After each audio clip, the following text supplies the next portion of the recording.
Bismillahirrahmanirrahim.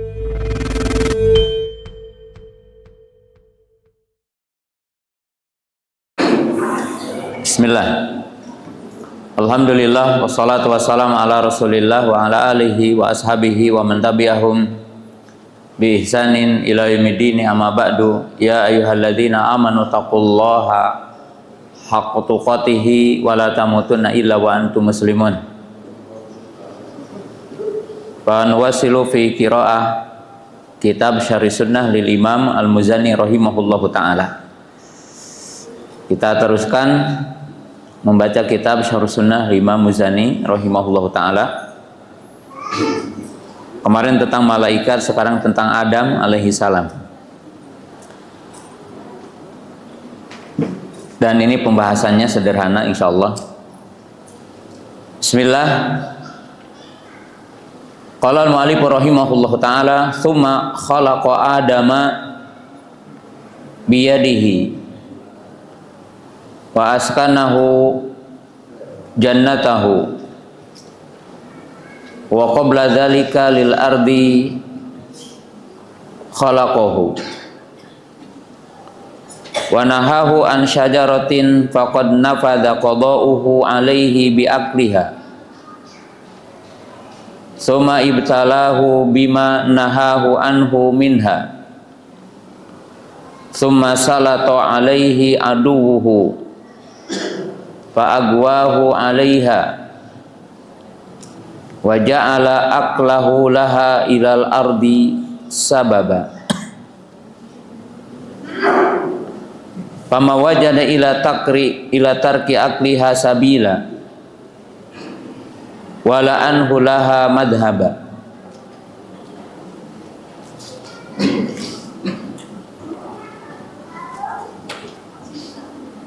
Pembahasan yang selanjutnya tentang Adam alaihi salam, tentang masalah Nabi Adam alaihi salam. Nah, kita lihat dulu di sini. Summa khalaqa Adama biyadihi. Al-Imam Muzani rahimahullah ta'ala abbara bi kalimati summa. Yani bimana tartib wa tarahi. Yani at-tartib wa tarahi.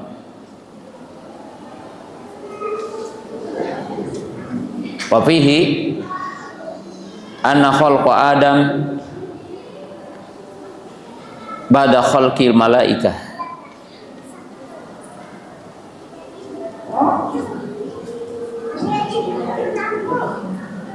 Nah, di sini menunjukkan bahwa Imam Muzani menyebutkan summa, kemudian, artinya atofnya dengan kalimat summa. Setelah menyebutkan Allah menciptakan malaikat, kemudian Allah menciptakan Adam.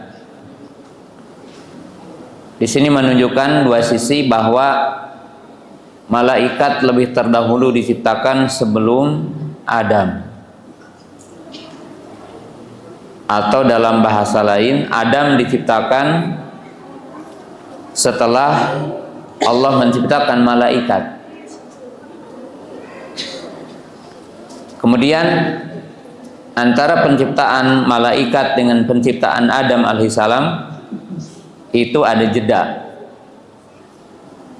dan tidak ada yang mengetahui berapa jarak antara penciptaan Adam dengan penciptaan malaikat, antara penciptaan malaikat dengan penciptaan Adam alaihissalam.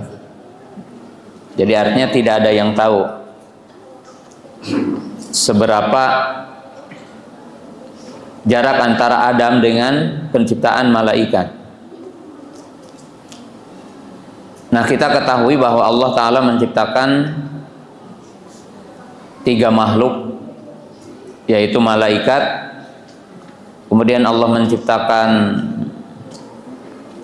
al-insan, al-bashar, menciptakan manusia, dan Allah Ta'ala menciptakan iblis menciptakan syaitan laknatullah. Dari ketiga makhluk ini memiliki sifat yang berbeda, sebagaimana juga disebutkan dari zat penciptaannya, bahwa malaikat diciptakan untuk taat, yaitu udah disebutkan la ya'sunallaha ma amarahum wa yaf'aluna ma yu'marun. Jadi malaikat itu hanya punya tabiat taat, tidak punya tabiat maksiat. Adapun iblis, syaitan laknatullah, maka tabiatnya adalah maksiat, durhaka kepada Allah. Seperti disebutkan dalam surah Al-A'raf, fabima agwaitani la'aqudana lahum siratal mustaqim. Jadi iblis itu tabiatnya durhaka. Sedangkan manusia itu padanya ada dua tabiat, yaitu yang disebutkan fa'alhamaha fujuraha wa taqwaha. Dan pada manusia itu, kalau dari sisi nafas manusia itu punya 3 nafas. Nafsul mutmainnah, nafsun amaratun bisu, nafsun lawamah. Bahwa manusia itu punya 3 nafas. Nafas condong kepada taat itu dinamakan dengan nafsul mutmainnah. Kedua, nafas yang condong kepada maksiat itu disebutkan dalam Quran nafsun amaratun bisu. Jadi nafas hawa nafsu yang condong kepada maksiat.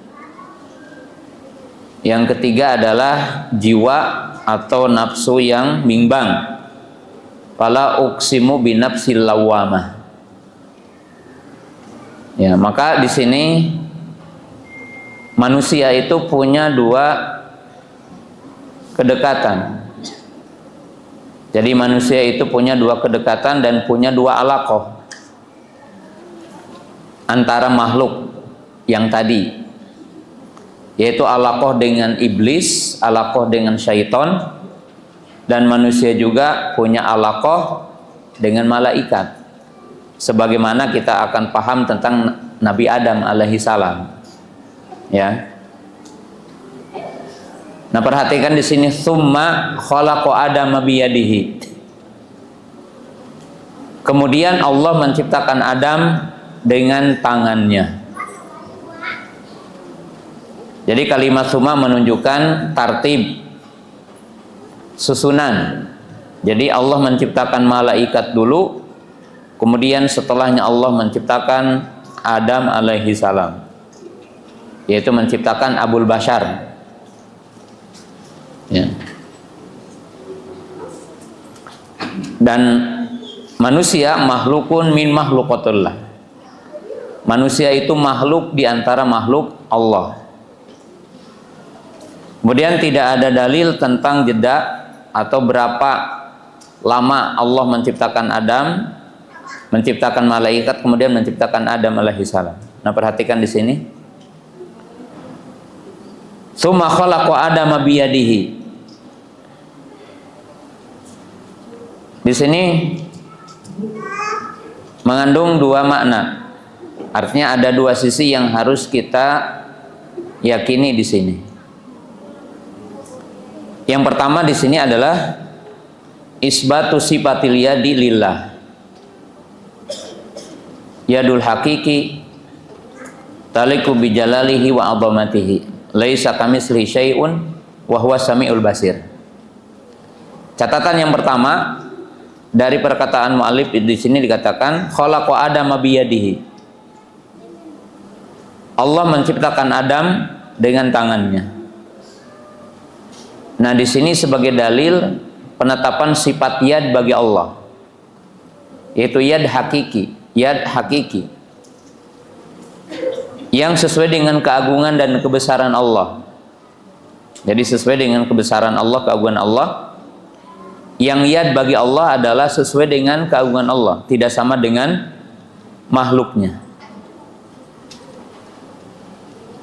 Dan dalil yang menunjukkan bahwa Allah menciptakan Adam dengan tangannya adalah firman Allah Ta'ala pada surah Shad ayat 75.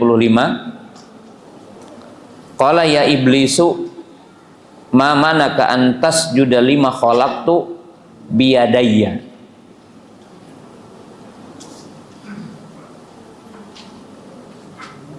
Qala, Allah berfirman, ya iblis, wahai iblis, ma mana'aka, apa yang menghalangi kamu antas juda, untuk sujud, maksudnya kepada Adam, lima khalaqtu biyadaya, ya, bahwa aku menciptakan Adam dengan kedua tanganku. Jadi menetapkan sifat yad bagi Allah.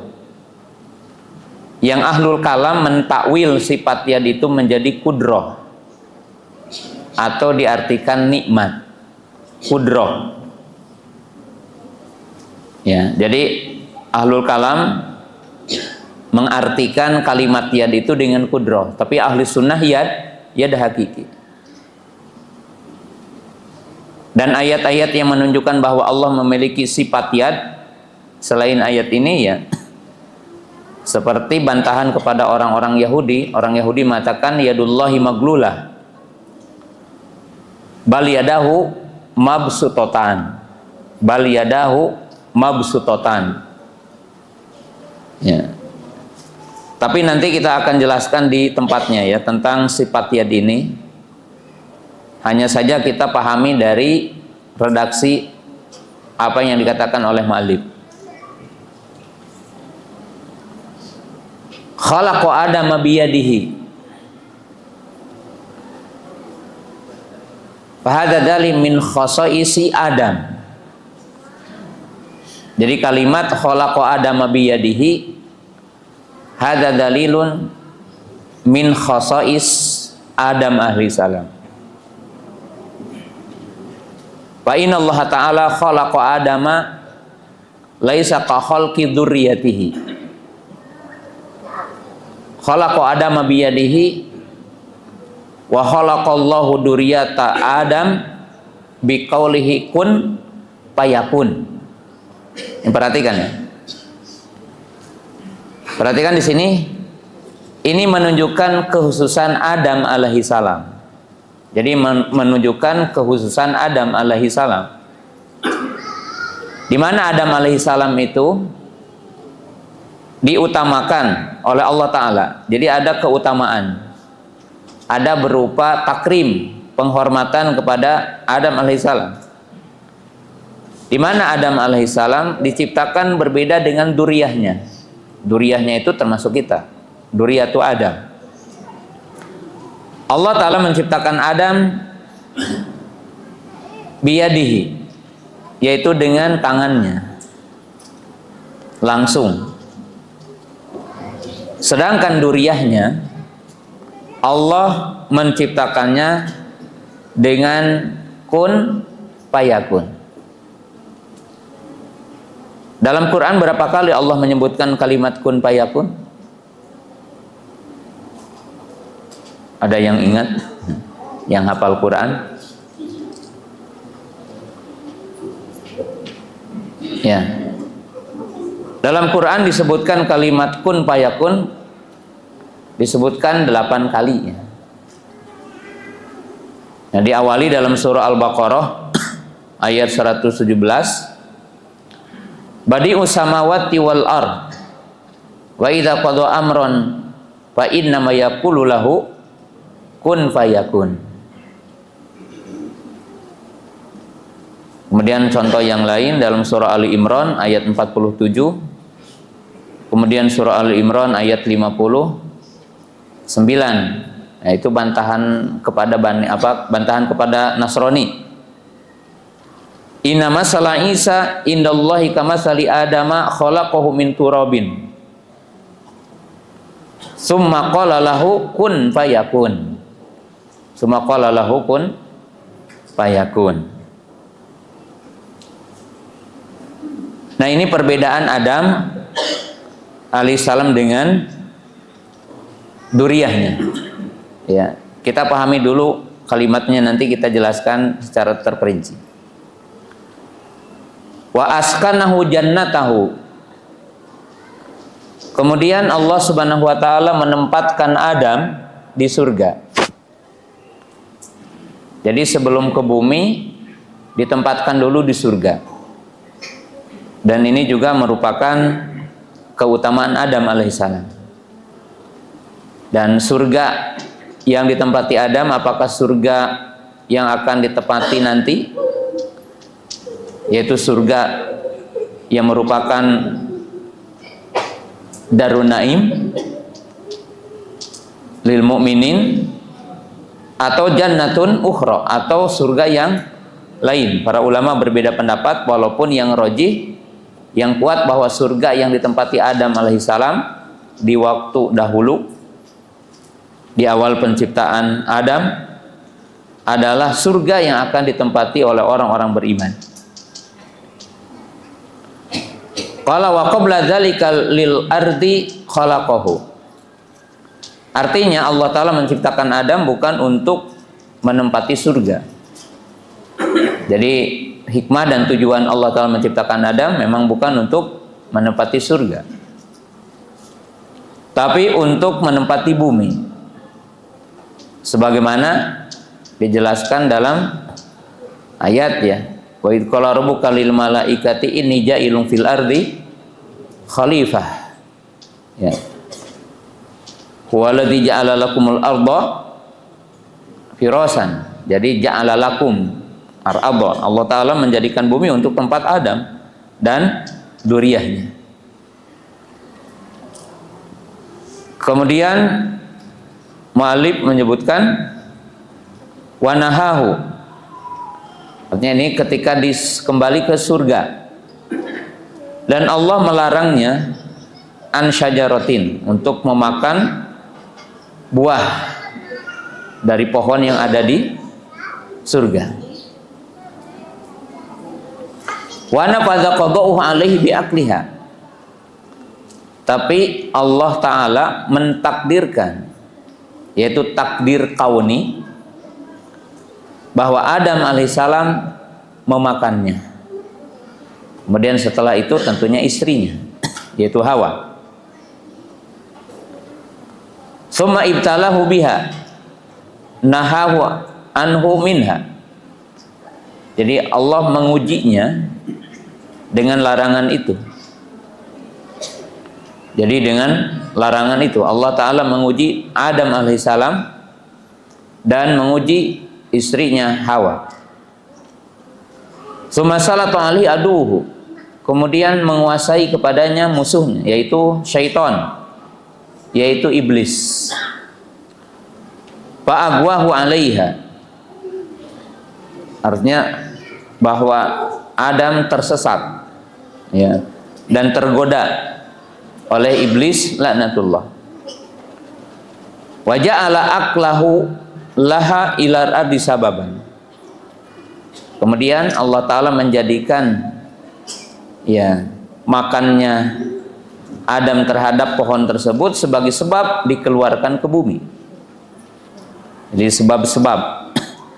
Dan ini menetapkan adanya sebab akibat. Ya. Kemudian mu'allif mengatakan, fama wajada ila tarki akliha sabila wala anhu laha madhaba. Jadi di sini dari sisi yang dinamakan takdir kauninya. Ya.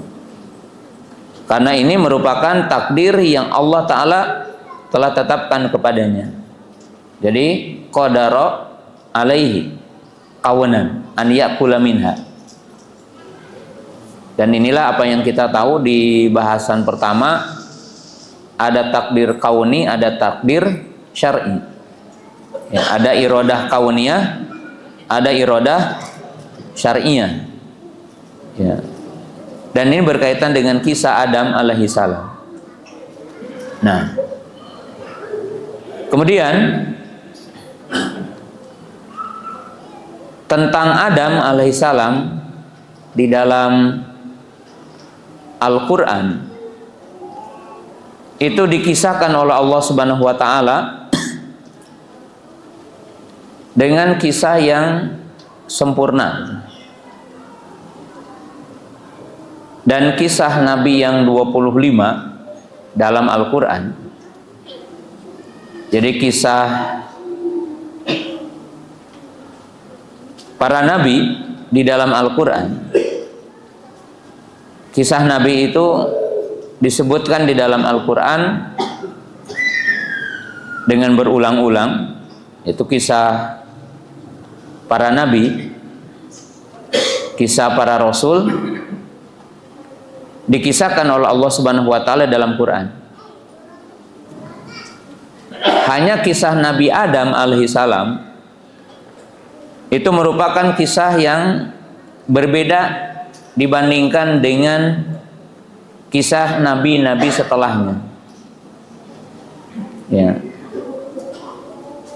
Allah Subhanahu wa Ta'ala mengulang-ulang dalam Al-Quran, itu dalam surah Al-Baqarah, dalam surah Al-A'raf, ya.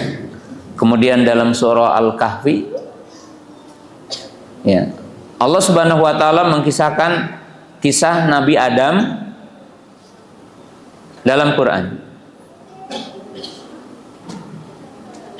Perbedaan antara kisah Nabi Adam dengan kisah nabi-nabi yang lainnya yang Allah Ta'ala sebutkan di dalam Al-Quran, dikatakan berbeda dengan kisah nabi-nabi yang lain, itu dari beberapa sisi. Yaitu dikisahkan, yang dimaksud tentunya dikisahkan kepada Nabi kita Muhammad Sallallahu Alaihi Wasallam. Ya, jadi dikisahkan kepada Nabi kita Muhammad SAW. Ya. Dan itu mengandung pembelajaran yang berharga bagi Nabi kita Muhammad Sallallahu Alaihi Wasallam. Ya. Yang pertama, tentunya dari kisah tersebut Allah Subhanahu wa Ta'ala mengajari Nabi kita Muhammad Sallallahu Alaihi Wasallam dengan nasab manusia secara utuh gitu. Jadi mengajari nasab manusia secara utuh, yaitu yang dinamakan dengan Abul Bashar. Jadi bapaknya manusia yaitu Adam alaihissalam.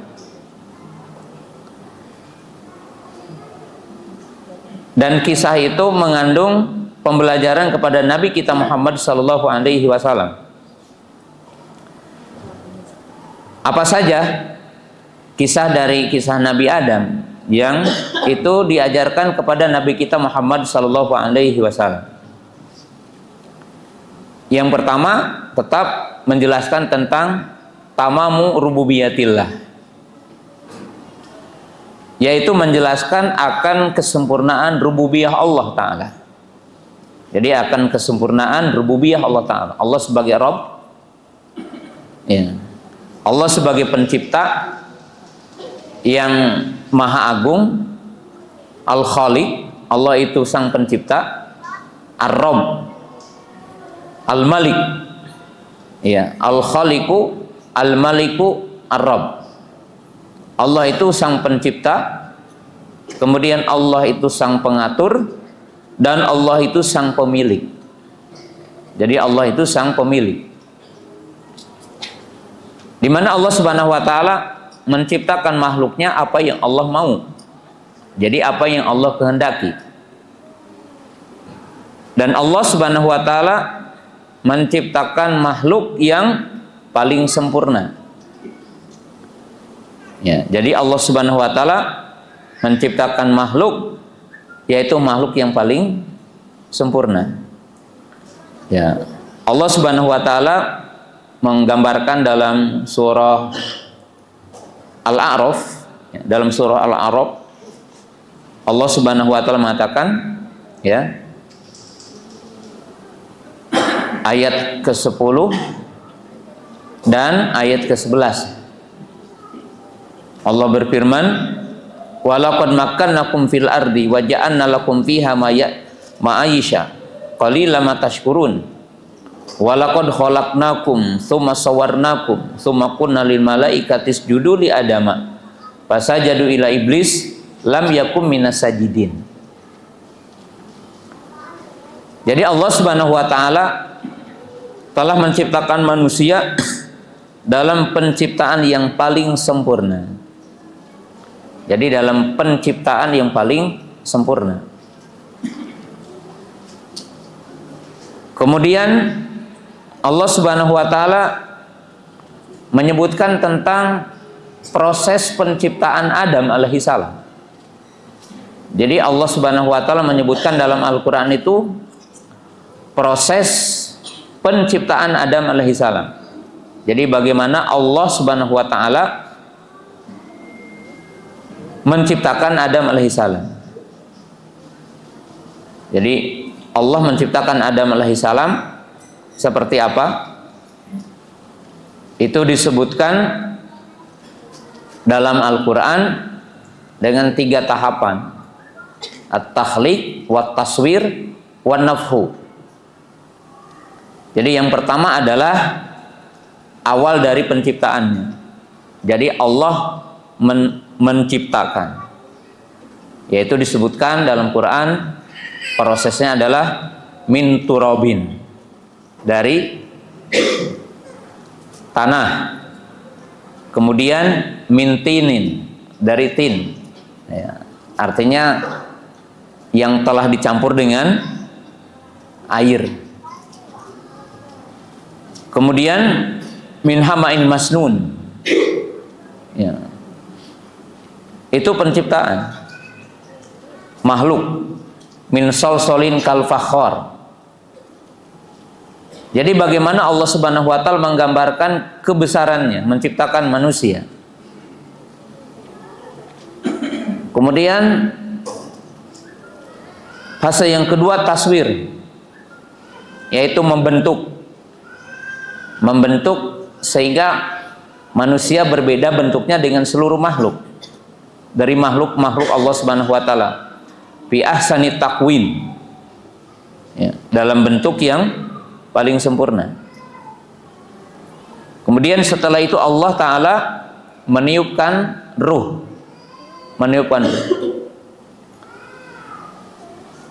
Maka di sini menunjukkan pencipta zat yang sempurna. Karena Allah taala memproses manusia makhluk dengan tahapannya. Dan itu makulul makna. Artinya makulul makna itu sebagaimana manusia memahami dalam semua kehidupan ini ada proses. Nah, oleh sebab itu saya memasukkan poin-poin pendidikan, ya. Pendidikan itu holistik, humanistik, berbasis fitrah. Dan bagi para asatidah harus mendalami istilah ini. Dalam arti guru yang tidak memahami perkembangan anak bukan guru. Guru yang tidak memahami fisik anak juga bukan guru. Dan tidak bisa akan jadi guru murabbi yang sebenarnya. Guru yang tidak memahami keunikan manusia, keunikan anak juga bukan guru. Ya, itu namanya mesin. Jadi mesin perusahaan, bukan guru. Kalau guru memahami. Jadi di sini ada satu pembelajaran yang berharga. Karena Nabi SAW itu disuruh berdakwah, maka Nabi SAW diajari oleh Allah Ta'ala tentang awal penciptaan manusia dan proses penciptaan manusia. Termasuk diajarkan karakter yang ada dalam manusia ini. Jadi karakter yang ada dalam manusia, bakat yang ada dalam manusia itu diajarkan oleh Allah Ta'ala kepada Nabi kita Muhammad SAW melalui penjelasan tentang Adam alaihi salam. Ya, tentang Adam alaihi salam. Jadi memahami proses pertumbuhan manusia, bagaimana diciptakan, dari apa sumbernya diciptakan, kemudian bagaimana proses Adam alaihissalam, ya, itu disebutkan oleh Allah Ta'ala, dikenalkan dalam ciptaan alam Adam alaihissalam. Dan Allah Subhanahu wa Ta'ala juga mengkisahkan kepada Nabi kita Muhammad sallallahu alaihi wasallam tentang tujuan penciptaan manusia. Jadi untuk apa manusia itu diciptakan? Ya, untuk apa manusia diciptakan? Maka Al-Quran menggambarkan dua dalam Al-Quran. Yang pertama, manusia diciptakan untuk mengabdikan diri kepada Allah. Wa ma khalaqtul jinna wal insa illa liya'budun. Ya. Dan Allah Subhanahu wa Ta'ala mengatakan Adam diperintah. Kemudian yang kedua, manusia diciptakan untuk menjadi khalifah di muka bumi. Ya. Itu dengan ayat wa id qala rabbuka lil malaikati inni ja'ilun fil ardi khalifah. Khalifah. Nah, jadi ini adalah seagung-agung kisah dalam Quran. Sesempurna-sempurnanya kisah, ya. Bahwa Nabi SAW dikaitkan dengan awal duriyah manusia, nasab manusia, ya, dari apa diciptakan, bagaimana diciptakan, ya. Kemudian Nabi kita Muhammad sallallahu alaihi wasallam mendapatkan satu pelajaran yang sangat berharga dari kisah Nabi Adam alaihi salam, adalah kisah perseteruan antara iblis dengan manusia. Jadi antara iblis dengan manusia. Maka Allah mengingatkan wa kadzalika ja'alna likulli nabiyyin adwa syayatinal insi wal jinni. Ya. Maka Allah mengatakan bahwa setiap nabi itu akan berhadapan dengan musuh, yaitu syaitan dari bangsa jin dan syaitan dari bangsa manusia. Maka Allah Subhanahu wa Ta'ala mengkisahkan tentang bagaimana adawah Adam dengan iblis. Ya, bagaimana tipikal manusianya itu sendiri. Ya. Bagaimana iblis itu adalah menggoda, maka disebutkan dengan sempurna dalam Quran. Itu dalam surah Al-Baqarah, dalam surah Al-A'raf, dalam surah Al-Isra, dalam surah Al-Kahfi. Ya, Allah Ta'ala mengkisahkan perseteruan iblis. Maka Nabi Shallallahu Alaihi Wasallam menjadi Nabi yang sempurna dan diberikan pemahaman dan pengetahuan bagaimana ya menghadapi musuh itu. Karena dalam Quran udah dijabarkan, sehingga disebutkan dalam bentuk seruan Bani Adam, ya Bani Adama la yaftinannakum, ya wahai Bani Adam, janganlah kalian tertipu atau terfitnah seperti terfitnahnya bapak kamu yaitu Adam alaihi salam. Jadi di situ ada pembelajaran yang sangat berharga. Ya, jadi bagi Nabi kita Muhammad sallallahu alaihi wasallam. Karena inti dari dakwah itu perseteruan dengan iblis, perseteruan dengan syaitan laknatullah. Jadi sempurna.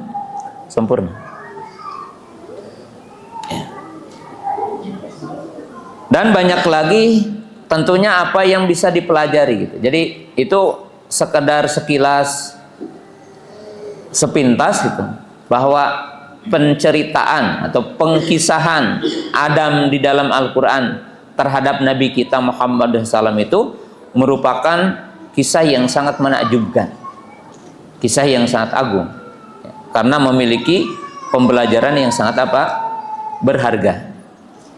Ya. Nah, kita akan masuk sedikit rinci. Adam alaihi salam itu dinamakan dengan Abul Bashar.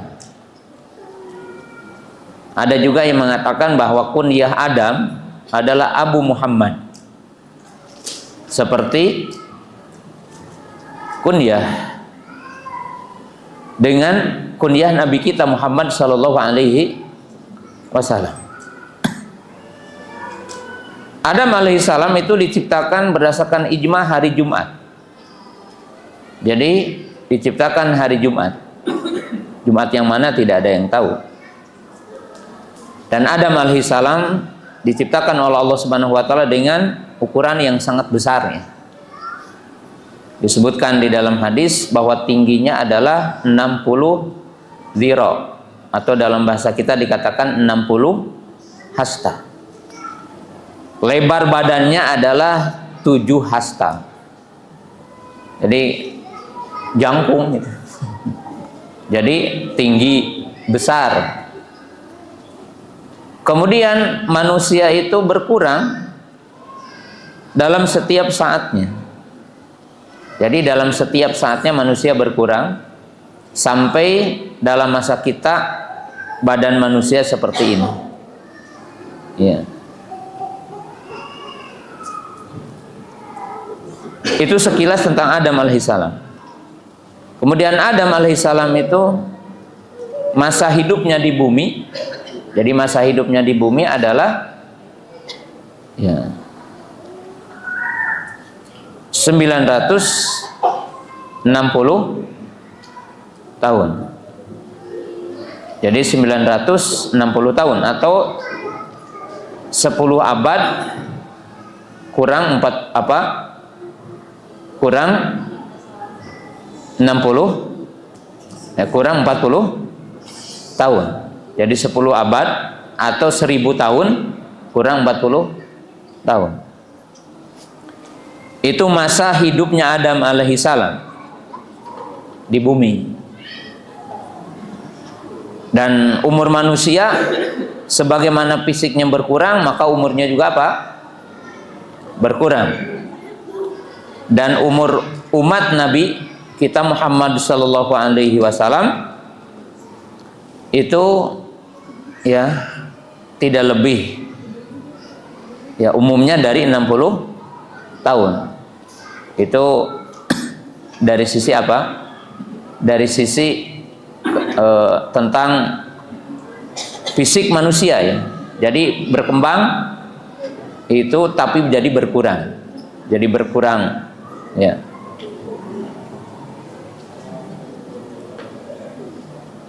Kalimat Adam di dalam Al-Qur'an. Jadi kalimat Adam di dalam Al-Qur'an itu disebutkan dalam 25 kali kalimat Adam di dalam Al-Qur'an. Jadi dalam Al-Qur'an itu disebutkan dengan 25 kali. Dan Allah Subhanahu wa taala menghitab itu memanggil Adam. Dan pemanggilan manusia oleh Allah taala itu dengan beberapa panggilan. Allah taala memanggil manusia itu dengan kata-kata ya Adama, ya Bani Adama, ya ayuhan nas. Jadi dalam Al-Qur'an memanggil manusia itu dengan redaksi tadi. Yang pertama ya Adama, wahai Adam. Seperti katakan ya Adama uskun anta wa zaujukal jannah. Kemudian yang kedua adalah kata-kata apa? Ya Bani Adama, wahai Bani Adam. Jadi manusia itu dinamakan Bani Adam. Yang ketiga apa? Ya ayuhan nas, wahai apa? Manusia. Dan manusia itu disebut dalam Quran dengan Bani Adam, dengan Bashar, dengan Insan, dengan An-Nas. Ya, jadi dalam Quran manusia disebutkan dengan Bashar, kemudian An-Nas, Al-Insan, Bani Adam. Bani Adam. Ya. Dan disebutkan dalam 9 surah. Artinya disebutkan dalam 9 surah dalam Quran. Cuma kisah sempurnanya dalam Quran disebutkan dalam 3 surah dalam Quran. Tentang Nabi Adam, kisahnya ke surga, kisahnya berseteru dengan iblis dan dikeluarkan ke bumi disebutkan dalam 3 surah dalam Quran. Itu surah Al-Baqarah, surah Al-A'raf, dan surah Toha. Jadi dalam 3 surah itu Allah Subhanahu wa taala mengkisahkan Adam awal penciptaannya, menyebutkan kemudian berseteru dengan iblis, dimasukkan ke surga, kemudian kisah taubatnya dan seterusnya. Nah, kemudian Allah Subhanahu wa taala menyuruh malaikat sujud kepadanya. Apa yang menjadikan kelebihan Nabi Adam atas seluruh makhluknya? Bahkan dikatakan oleh sebagian para ulama lebih afdal dari malaikat.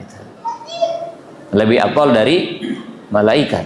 Dan ini tidak perlu ditarjih ya. Hanya saja sebagian para ulama ada yang mengatakan bahwa manusia Adam lebih afdal dari malaikat. Apa yang menjadi kelebihan Nabi Adam alaihissalam, dan ini ada pelajaran. Kenapa disebutkan? Karena ada pelajaran. Yang pertama, khalaqahullahu biyadihi, bahwa Allah menciptakan Adam dengan tangannya. Karena makhluk-makhluk yang lain itu diciptakan dengan kun fayakun. Jadi ketika Allah berkehendak sesuatu, maka akan terjadi sesuatu itu dengan memerintahkan kun fayakun. Kun itu kalam Allah, dan yang menunjukkan bahwa Allah yatakallam mata sya'a idza sya'a. Dan ini membantah ya keyakinan ahlul kalam. Sebagaimana disebutkan dalam surah Shad yang tadi. Jadi disebutkan dalam surah Shad yang tadi. Qala ya iblisu ma manaka an tasjuda lima khalaqtu biyadaya.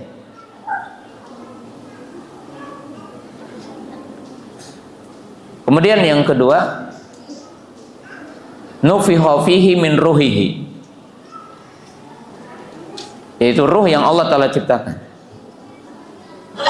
Sebagaimana disebutkan dalam surah Al-Hijr, wa nafakhtu fihi min ruhi. Jadi ini kelebihan Adam alaihissalam. Yang ketiga yaitu asjadahum lahu, yakni asjadahumul malaikah lahu, bahwa Allah Subhanahu wa taala memerintahkan malaikat untuk sujud kepadanya.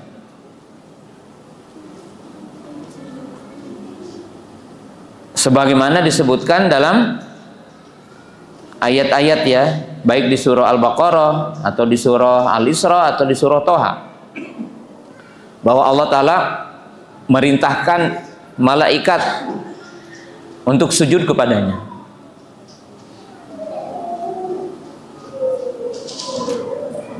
Kemudian berikutnya apa? Anallaha Ta'ala allamahu al-asya. Anallaha Ta'ala allamahu al-asya. Anallaha Ta'ala fadalahu bil ilmi, ay allamahul asya. Bahwa Allah Ta'ala mengutamakan Adam alaihissalam karena mengajarkan kepadanya segala sesuatu, mengajarkan kepadanya ilmu. Jadi mengajarkan kepadanya ilmu. Wa 'allama Adamal asma'a. Jadi Allah mengajarkan kepada Adam nama-nama. Ya. Nama-nama.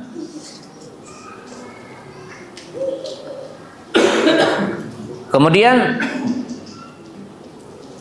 syarafahullahu ta'ala bitalimil malaikah. Kemudian Allah Ta'ala mengutamakan Adam juga karena Adam mengajari malaikat. Fahadha dalilun anallaha ta'ala fadala abdan bil ilmi wa ta'lim. Jadi di sini menunjukkan bahwa Allah Ta'ala mengutamakan manusia itu dengan ilmu dan mengajarkannya. Karena Adam alaihissalam diutamakan oleh Allah Ta'ala, diajarkan kepadanya ilmu, dan Allah memerintahkan kepadanya untuk mengajarkan. Wa alama adamal asma'a kullaha summa aradahum alal malaikati faqala ambi'uni bi asma'i haula'i. Nah, di sini kita akan lihat beberapa sisi ya, bahwa keutamaan Adam tadi disebutkan setidaknya ada 5 keutamaan Adam alaihissalam. Allah Ta'ala menciptakan dengan tangannya, Allah meniupkan dengan ruhnya. Artinya ruh Adam alaihissalam diciptakan, Allah yang menciptakan ruh yang Allah Ta'ala ciptakan. Kemudian Allah Ta'ala memerintahkan kepada malaikat untuk sujud kepadanya, dan Allah Ta'ala mengutamakan dengan ilmu dan mengajarkan ilmu. Nah, di sini ada beberapa poin ya. Pertama, nama-nama yang Allah Ta'ala ajarkan kepada Adam alaihissalam itu mencakup sisi yang banyak disebutkan oleh para ulama. Ada para ulama mengatakan nama-nama binatang gitu ya. Ada yang mengatakan nama-nama syariat. Sehingga diambil kesimpulan oleh para ulama bahwa nama-nama dalam Islam itu tauqifiyah. Jadi nama-nama dalam Islam itu tauqifiyah. Karena nama di dalam Islam, nama dalam Islam itu memiliki makna dan hukum. Makanya dalam masalah iman itu ada judulnya Al-Asma'u wal Ahkam. Nama, kemudian ada konsekuensi hukum. Dan ini jeli ya. Untuk para ustadz yang dalam, perhatikan ini. Al-Asma' wal Ahkam. Nama dan hukum. Jadi nama dalam Islam itu punya nama, punya makna. Seperti kita mengatakan sholat, mengatakan zakat, mengatakan puasa, mengatakan haji, mengatakan umroh, ya, mengatakan istighfar, ya, mengatakan isti'anah, mengatakan istighosah. Semuanya punya makna dan hakikat hukum, bahkan hakikat yang begitu luas. Ketika kita baca umpamanya sholat, nama sholat itu apa sih? Sholat punya konsekuensi. Menamakan zakat punya konsekuensi. Bahkan nama ini kan ada nama mamduha, ada nama madmumah, nama yang terpuji, iman, Islam, takwa, tauhid. Ya, itu nama yang terpuji, asma. Kemudian yang tercela al-kafir, al-fasik, al-dhalim. Ya, al-musyrik. Musyrik itu nama. Ya. Kemudian asma wal ahkam, nama dan hukum. Kenapa? Ya, dalam masalah iman ada nama dan hukum. Nama dan hukum ini seperti ya, kita mengatakan nama alladzi irtaqaba bikabiratin minal mu'minin mayusamma. Orang yang melakukan dosa besar dari orang muslim itu dinamakan apa? Mukmin atau kafir? Itu namanya apa? Asma. Orang Khawarij menamai pelaku dosa besar kafir. Orang-orang Murji'ah mengatakan mukmin kamilul iman. Ahli sunnah mengatakan mukmin naqisul iman. Hukumnya, orang-orang Khawarij mengatakan hukum pelaku dosa besar mukhalladuna finnar, yaitu kekal di neraka. Ahli sunnah mengatakan muwa'aduna binnar tahta masyiatillah. Orang yang melakukan dosa itu diancam neraka dan berada di bawah kehendak Allah. Nah, maka ayat yang mengatakan wa 'allama adamal asma'a kullaha. Jadi di sini menunjukkan bahwa nama-nama dalam Islam itu tauqifiyah, syar'i, yang wajib setiap mukmin itu memahami detailnya. Ya. Itu kalau disebutkan nama-nama dalam syariat. Tapi nama-nama dalam kehidupan, jadi nama dalam kehidupan ini Yaitu ketika manusia akan berinteraksi dengan kehidupan. Kehidupan itu apa? Kita lihat asmaul hayawan, asmaun nabatat. Manusia berinteraksi dengan hewan, maka manusia mengenal nama-nama hewan. Ya. Jadi mengenal nama-nama hewan. Kita mengenal ada kambing, ada kerbau, ada sapi, ada kuda, ada babi dan sebagainya. Nah, mengenal nama-nama ini pun urgen dalam Islam. Jadi ketika mungkin guru biologi yang mengandung makna pembelajaran tentang hewan, ada herbivora, ada karnivora, ada dan sebagainya itu ya. Mungkin tidak sepenting orang yang paham agama. Tapi orang yang paham agama itu akan mengetahui dari nama-nama ini. Karena nama-nama ini akan punya hukum yang berbeda ketika nama-nama itu disebutkan dalam Quran. Karena nama-nama itu ketika penting dalam hukum disebutkan dalam Quran. Ketika nama-nama itu bukan berkaitan dengan hukum tertentu, tidak disebutkan dalam Quran, dan manusia memberikan nama dengan apa yang dia bisa memberikan nama. Ya, khinzir itu bahasa syariatnya kan? Ya, kemudian disebutkan sifatnya. Tapi manusia memberikan nama dengan bahasanya. Ya, orang Sunda makan loba nya ngaranan babi ge, bagong, celeng, naon deui? Begu itunya. Sangat banyak sekali. Jadi perhatikan di sini wa alama adamal asma'a. Kemudian asbaun nabatat, nama-nama tumbuh-tumbuhan. Maka tentunya kita mengetahui ada tumbuh-tumbuhan yang memabukkan, ganja, itu ya, asbaun nabatat. Jadi orang harus mengetahui, ya. Kemudian asmaul fawakih, nama-nama buah. Ya, itu disebutkan. Ada yang nilainya sunnah, ada yang nilainya ini.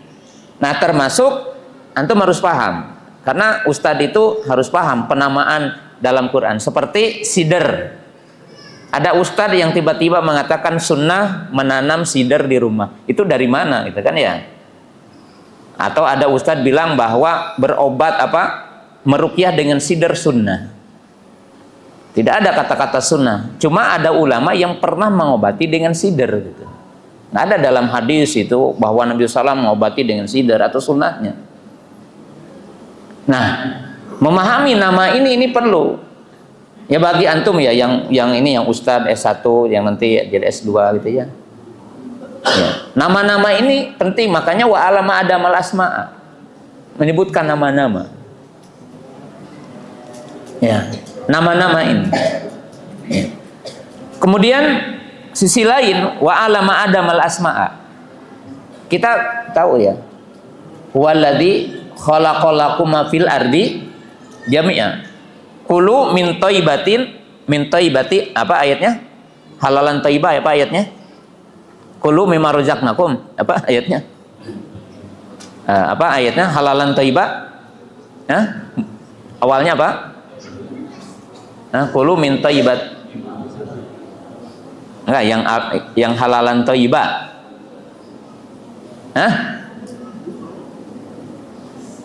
Masa enggak ingat?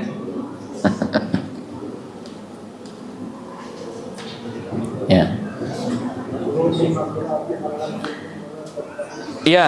Ya ayuhan nasu kulu mimma fil ardi halalan thayyibat.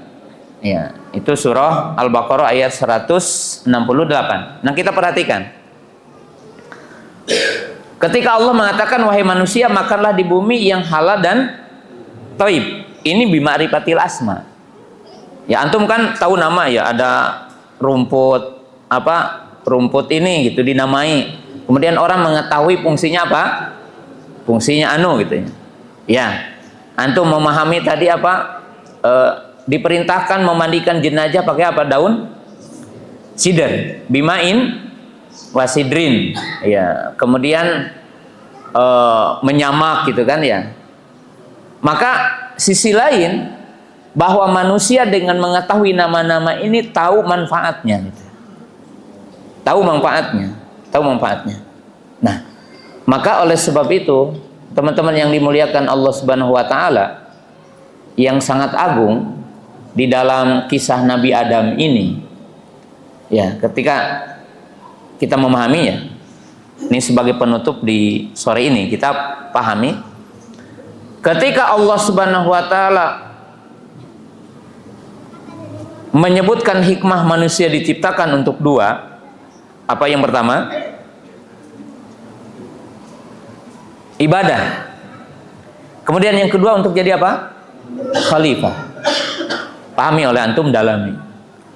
Ketika Allah Subhanahu wa taala menciptakan manusia untuk beribadah, maka Allah pun menciptakan manusia fisiknya mu'ahhalan lil ibadah. Itu satu.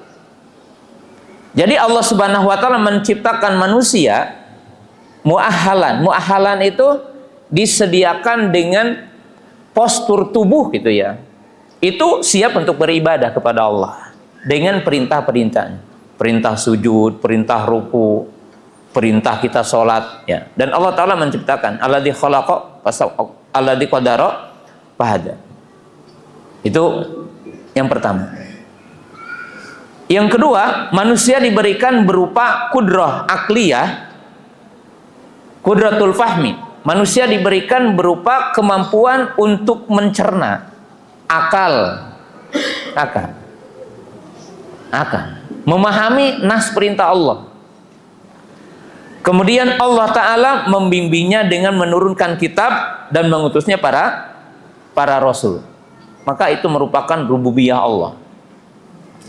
Nah, yang kedua, ketika Allah Subhanahu wa taala menciptakan manusia untuk apa?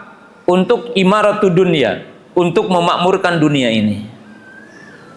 Maka manusia diberikan apa yang dinamakan mauhibah, mawahib, kudrah akliyah, kemampuan akal, kudratul jasadiyah, kemampuan fisik. Untuk apa? Untuk mengolah bumi ini. Ya, mengolah bumi ini. Maka Nabi Daud alaihissalam itu diberikan dua kudrah untuk taat kepada Allah, taat. Maka dikatakan ibadah-ibadah yang berat itu dilakukan oleh Nabi Daud alaihissalam, puasa Daud gitu ya. Nah, dari sisi fisik Nabi Daud mampu menjinakkan besi-besi gitu kan. Bahkan Nabi Sulaiman diberikan kemampuan menjinakkan angin, menjinakkan jin, menjinakkan burung, menjinakkan semua makhluk. Artinya makhluk-makhluk seperti binatang-binatang untuk menjadi bala tentaranya gitu. Karena satu contoh Nabi Daud dengan Nabi Sulaiman itu adalah orang yang mengelola negara gitu. Jadi itu kesempurnaan, keagungan manusia diciptakan Allah Subhanahu wa taala. Ya, tentang penciptaan Adam alaihissalam. Ya, udah lewat 2 menit. Ya, kita sampai di sini dan insya Allah dilanjutkan di pekan depan. Subhanakallahumma bihamdika, asyhadu an la ilaha illa anta, astaghfiruka wa atubu ilaik. Assalamualaikum warahmatullahi wabarakatuh.